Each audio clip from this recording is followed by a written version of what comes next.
नमस्कार दोस्तों, मैं रमेश काला और आप देख रहे हो जीके विद काला। समान पात्रता परीक्षा सीनियर सेकेंडरी स्तर पर, जिसे आप सीईटी कहते हो, 12वीं स्तर पर जिन्होंने फॉर्म लगाया है, उसके सीईटी के आपको मैं मॉडल पेपर प्रैक्टिस सेट में दे रहा हूं। तो हमारे ये 15-20 वीडियो बनेंगे, सभी आपको देखना है, प्लेलिस्ट में मैं डाल दूंगा। ये पहला है। कुल प्रश्न आपके 150 रहने वाले हैं। एक प्रश्न आपके 2 अंक का रहेगा, तो आपके 300 अंक का प्रश्न पत्र रहेगा। टाइम आपका रहेगा 180 मिनट है, ठीक है। नेगेटिव मार्किंग नहीं किया जाएगा, इसमें आपको ध्यान रखना है। ABCD ये ओमार शीट में अंकित आएगी, कोई विशेष बात नहीं है। अब इस प्रैक्टिस सेट में राजस्थान का इतिहास, कला, सांस्कृतिक, साहित्य, परंपरा और विरासत से जो क्वेश्चन है हमारे, वो मैं आपको बताने जा रहा हूँ। ध्यान से आप देख लें साथियों। तो पहला क्वेश्चन मैं आपको देने जा रहा हूँ कि गणेश्वर सभ्यता का संबंध किस नदी से है। आपके पास 4 ऑप्शन है, पर गणेश्वर सभ्यता का संबंध है वो कांटली नदी से है। अब इसकी थोड़ी व्याख्या देखें कि सीकर जिले में कांटली नदी के किनारे स्थित ताम्रयुगीन सभ्यता गणेश्वर का उत्खनन है 1977-78 में RC अग्रवाल और विजय कुमार के नेतृत्व में हुआ था। कई क्वेश्चन आपके तैयार हो रहे हैं। भारत में ताम्रयुगीन सभ्यता की जननी से कहा जाता है, महत्वपूर्ण है। भारत में ताम्रयुगीन सभ्यता की जननी किसे कहा जाता है? गणेश्वर सभ्यता को कहा जाता है। ये कहाँ स्थित है? ये सीकर में स्थित है। कौन सी नदी के किनारे स्थित है? कांटली नदी के किनारे स्थित है। इसका उत्खनन किसने किया? RC अग्रवाल और विजय कुमार ने। यहाँ तांबे के उपकरण, बाढ़ से बचने के लिए पत्थर का बांध, चित्रकारी में युक्त बर्तन एवं मछली पकड़ने के कांटे यहाँ प्राप्त हुए हैं, ठीक है। हमें याद रखना है गणेश्वर सभ्यता का संबंध किस नदी से है, तो कांटली नदी से। दूसरा क्वेश्चन हम देखेंगे साथियों कि आधुनिक कालीन हिंदी साहित्य में कन्हैयालाल सेठिया, मेघराज चतुर्वेदी तथा जयप्रकाश जोशी का संबंध है, वो किससे है? तो वो कविता साहित्य से है। हमारा उत्तर क्या हो जाएगा? कविता साहित्य। थोड़ी व्याख्या देख लेते हैं कि आधुनिक कालीन हिंदी साहित्य में कन्हैयालाल सेठिया, मेघराज चतुर्वेदी तथा सत्यप्रकाश जोशी का संबंध कविता साहित्य से है। राजस्थान भाषा में ओजस्वी कविता के अग्रणी कन्हैयालाल सेठिया का जन्म सुजानगढ़ चूरू में 1929 में हुआ था और जोधपुर में जन्मे सत्यप्रकाश जोशी की कविता बोल बारमली को साहित्य अकादमी का पुरस्कार भी मिला है। तीसरा क्वेश्चन हम देखेंगे साथियों कि राजस्थानी संस्कृति में ओलंदी क्या है। तो ये आपको नववधू के साथ जाने वाली लड़की या स्त्री, जब नई नई शादी होती है तो लड़की के साथ में वधू के साथ में कुछ लड़कियां या स्त्रियां जाती हैं, तो उसे ओलंदी कहा जाता है। वधू के साथ उसके पीर से लड़कियां स्त्री आती है, उसे ओलंदी या अणवादी कहा जाता है। बेणेश्वर मेले का आयोजन किस दिन किया जाता है? तो माघ पूर्णिमा के दिन किया जाता है साथियों। बेणेश्वर मेले का आयोजन माघ पूर्णिमा को किया जाता है। इसका स्थान नेवटपुरा डूंगरपुर में है, जिसे आदिवासियों का कुंभ कहा जाता है। नेक्स्ट क्वेश्चन आप देख सकते हो, मरुभूमि के लोकगीत उसकी किस भावना से परिचायक है? उमंग से, वियोग से। हमारे पास 2 ऑप्शन और हैं, आप देख सकते हो, हृदय की पीड़ा से और समस्त वर्णित विकल्प से। तो इस सभी से हो जाएगा, हृदय की पीड़ा से, उमंग से, वियोग से। 4 ऑप्शन आपके करेक्ट हो जाएंगे। डी ऑप्शन आपका सही हो जाएगा। और नेक्स्ट हम क्वेश्चन देख लेते हैं सीधा ही। मध्यकालीन राजपूत शासन में मदद ए मास भूमि अनुदान के रूप में दी जाती थी, तो विद्वानों एवं धार्मिक व्यक्तियों को ये दी जाती थी, ठीक है। इसकी व्याख्या देखने की आवश्यकता नहीं है आपको। फिर है कि प्रतापगढ़, आजमगढ़, थानागाजी और बलदेवगढ़ में बोली जाने वाली भाषा कौन सी है? तो नहेड़ी मेवाती है। कौन सी है? नहेड़ी मेवाती। थोड़ी व्याख्या देखें इसकी कि राजस्थान में मेवाती बोली में कठेर मेवाती, भयाना मेवाती, आरेज मेवाती, नहेड़ा मेवाती, बिछेता मेवाती, खड़ी मेवाती बोलियों को सम्मिलित किया जाता है। नहेड़ी मेवाती बोली प्रतापगढ़, अजबगढ़, थानागाजी और बलदेवगढ़ क्षेत्रों में बोली जाती है। यह बोली जयपुरी बोली में अत्यधिक प्रभावित है।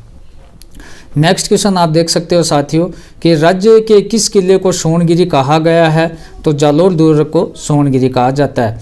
जालोर दुर्ग सोनगिरी पश्चिमी राजस्थान के सबसे प्राचीन व सुदृढ़ दुर्गों में से एक माना जाता है। प्रतिहार राजा नागभट्ट प्रथम द्वारा निर्मित इस दुर्ग को परमार शासकों द्वारा सुदृढ़ बनाया गया। प्राचीन साहित्य और शिलालेखों में इसे जालंधर कहा गया। तो नेक्स्ट हम देख लेते हैं हमारा क्वेश्चन ध्यान से प्रत्येक क्वेश्चन को देखना है। छोटे छोटे मॉडल पेपर मैं आपको दूंगा। निम्नलिखित को सुमेल आपको करना है। तो सिंहथल, रेण, खेड़ापा, शाहपुरा इस एक तरफ है, संत रामचरण, संत हरिदास, हरिरामदास, संत रामदास, संत दरियाव। तो इसमें बी ऑप्शन हमारा करेक्ट है। ए में हम 2 कर देंगे, उसके बाद बी में 4 और ये 3, ये 1। अब मिलान करें आप। तो सिंहथल आपका हो गया संत हरिदास, रेण संबंधित तो हो गया आपके संत दरियाव से, और खेड़ापा आपका संबंध हो गया साथियों संत रामदास से, और शाहपुरा संत रामचरण से। उसके बाद आप देखें महत्वपूर्ण क्वेश्चन, राजस्थान के एकीकरण प्रक्रिया के समय मत्स्य संघ की वार्षिक आय कितनी थी? और very very most important, 184 lakh रुपए, 290 लाख रुपए और आपका 324 लाख रुपए और 26 लाख रुपए। तो हमारा ऑप्शन ए करेक्ट हो जाएगा, 184 लाख रुपए। महत्वपूर्ण प्रश्न है। राजस्थान एकीकरण के समय मत्स्य संघ का वार्षिक आय है 184 लाख रुपए हो गई। हाँ, उसके बाद आप देखिए गुर्जर प्रतिहार वंश के किस शासक ने अपनी राजधानी मंडोर से मेड़ता स्थानांतरित की थी? मंडोर से मेड़ता तो नागभट्ट प्रथम ने। थोड़ी व्याख्या देखें। नागभट्ट प्रतिहार गुर्जर प्रतिहार वंश का प्रथम प्रतापी शासक हुआ, जिसने अपनी राजधानी मंडोर से मेड़ता अंत में जालोर स्थानांतरित की। इस वंश में शिलू, कक, बानु, कुक, ककूक, हरिश्चंद्र महत्वपूर्ण शासक हुए। मेवाड़ प्रजामंडल की स्थापना किस वर्ष की गई? तो ये 1938 में। ठीक है साथियों, 1938 में, इतना ही आपको याद रखना है। नेक्स्ट क्वेश्चन है कि राजस्थान चित्रकला की मूल शैली के रूप में किस चित्र शैली को माना गया है? तो मेवाड़ी शैली को। उदयपुर शैली, मेवाड़ी शैली जिसे कहा जाता है, राजस्थानी चित्रकला की मूल या प्रारंभिक शैली माना जाता है। इस शैली का उद्भव अपभ्रंश शैली से हुआ। यह शैली गुर्जर मतलब गुजरात व जैन शैली से प्रभावित थी। महाराणा जगत सिंह प्रथम का काल मेवाड़ शैली का स्वर्ण काल माना जाता है। ये चीज़ें आपको थोड़ी सी याद रखनी है। नेक्स्ट क्वेश्चन हमारा, पीर पंजाल और बनिहाल दरिया निम्न में से किस श्रेणी में सम्मिलित है? तो ये लघु और मध्य हिमालय में सम्मिलित है।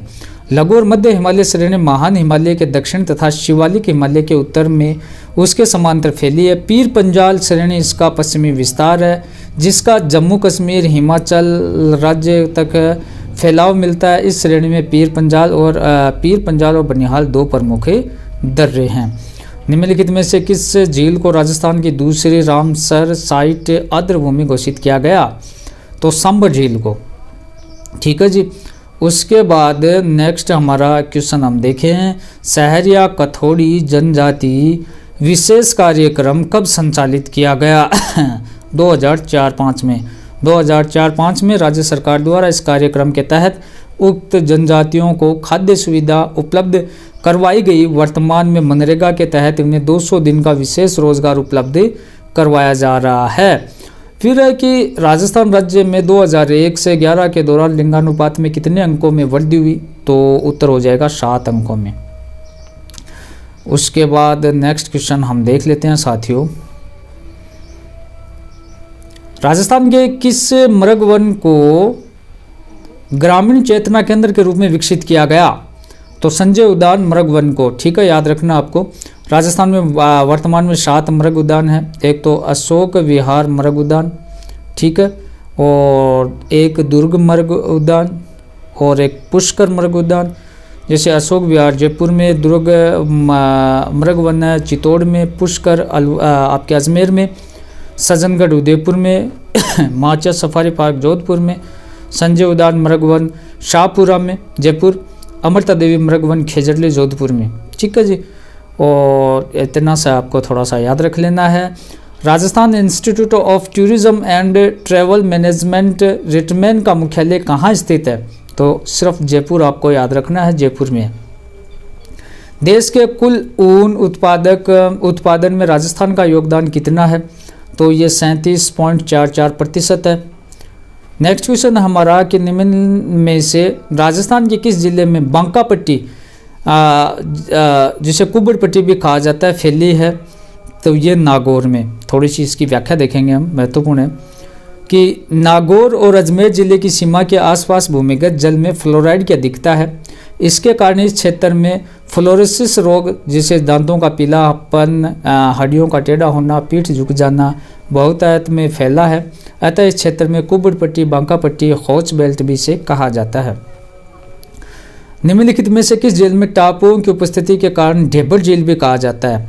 तो ढेबर झील जयसमंद झील उदयपुर में है। जयसमंद झील उदयपुर को टापुओं की उपस्थिति के कारण इसे ढेबर झील कहा जाता है। इसमें 7 टापू हैं। इनमें बाबा का बांखड़ा है, वो सबसे बड़ा टापू है। छोटा टापू वो प्यारी के नाम से जाना जाता है।